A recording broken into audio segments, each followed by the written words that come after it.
Kolkata high court के जज अभिजीत गंगोपाध्याय ने 5 मार्च को अचानक अपने पद से इस्तीफा दे दिया था। 2 दिन बाद 7 मार्च को वो बीजेपी में शामिल हो गए और बीजेपी ने उन्हें पश्चिम बंगाल की तमलुक सीट से उम्मीदवार बना दिया।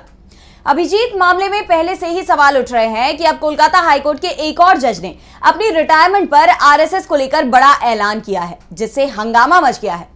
तो क्या है पूरा मामला, देखिए ये report. Calcutta high court justice Chittaranjan Das retired हो गए हैं। 20 मार्च को उनका रिटायरमेंट था, लेकिन इस दौरान उन्होंने अपनी फेयरवेल स्पीच में जो कहा उससे हंगामा मच गया है। जस्टिस दास ने कहा कि वे आरएसएस के सदस्य हैं।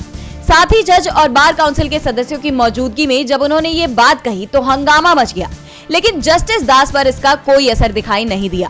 वो लगातार संघ और अपने संबंधों को लेकर बोलते रहे। उन्होंने कहा कि अगर आरएसएस उन्हें किसी भी सहायता या ऐसे किसी काम के लिए बुलाता है जिसे वो कर सकते हैं, तो संगठन में वापस जाने के लिए तैयार हूँ।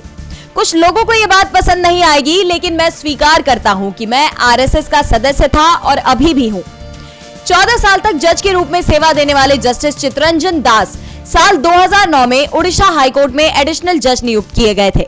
इसके बाद 20 जून 2022 को उन्हें कलकत्ता हाईकोर्ट में जज बनाया गया था।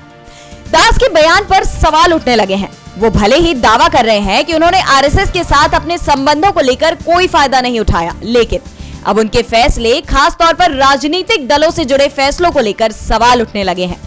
इससे पहले अभिजीत गंगोपाध्याय जब बीजेपी में शामिल हुए थे तो राज्य की सत्ताधारी टीएमसी ने उनके फैसले को रिव्यू करने की मांग की थी। ऐसे में जस्टिस दास को लेकर भी टीएमसी की तरफ से सवाल उठाए जा रहे हैं। डीबी लाइव की रिपोर्ट।